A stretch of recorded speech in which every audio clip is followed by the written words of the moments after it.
उत्तर प्रदेश में राणा संगा विवाद पर राजनीति थमने का नाम नहीं ले रही। जी हां, करणी सेना के कार्यकर्ता भारी संख्या में सपा सांसद रामजी लाल सुमन के घर के बाहर इकट्ठा हुए और उनके घर में घुसने की कोशिश की।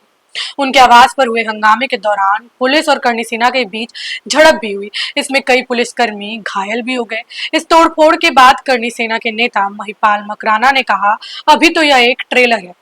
ऐसे व्यक्ति को मुंह तोड़ जवाब देने में हमने देर लगा दी, हमें यह पहले ही कर देना चाहिए था। अगर रामजी लाल सुमन की सदस्यता भंग नहीं की गई तो एक बहुत बड़ा विरोध प्रदर्शन पूरे देश में देखने को मिलेगा।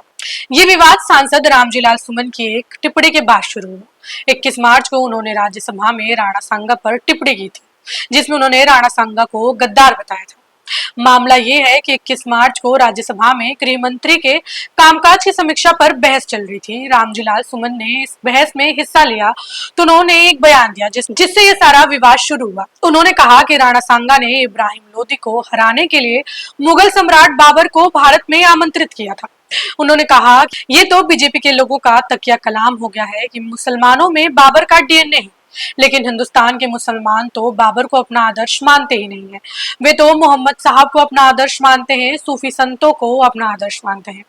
इसके आगे उन्होंने सवाल उठाया कि बाबर को भारत में कौन लाया था और कहा, इब्राहिम लोदी को हराने के लिए राणा संगा ने बाबर को भारत में बुलाया था। तो मुसलमान तो बाबर की औलाद हैं, तो तुम गद्दार राणा संगा की औलाद हो। ये हिंदुस्तान में तय हो जाना चाहिए। उन्होंने आगे कहा कि हम लोग बाबर की तो आलोचना करते हैं, लेकिन राणा सांगा की आलोचना कभी नहीं करते। इसके बाद जब विवाद शुरू हुआ तब सोमवार को न्यूज एजेंसी एएनआई से बातचीत करते हुए रामजी लाल सुमन ने अपने इस बयान पर सफाई भी दी। उन्होंने कहा, शुक्रवार को संसद में गृह मंत्रालय के कामकाज के दौरान मैंने कहा था कि हिंदुस्तान में बाबर को राणा सांगा ने इब्राहिम लोदी को हराने के लिए आमंत्रित किया था। मेरा मकसद किसी भी धार्मिक भावना को ठेस पहुंचाना नहीं था। मेरा बयान ना तो किसी जाति के खिलाफ था, ना किसी वर्ग के खिलाफ और ना ही किसी के धर्म के खिलाफ था।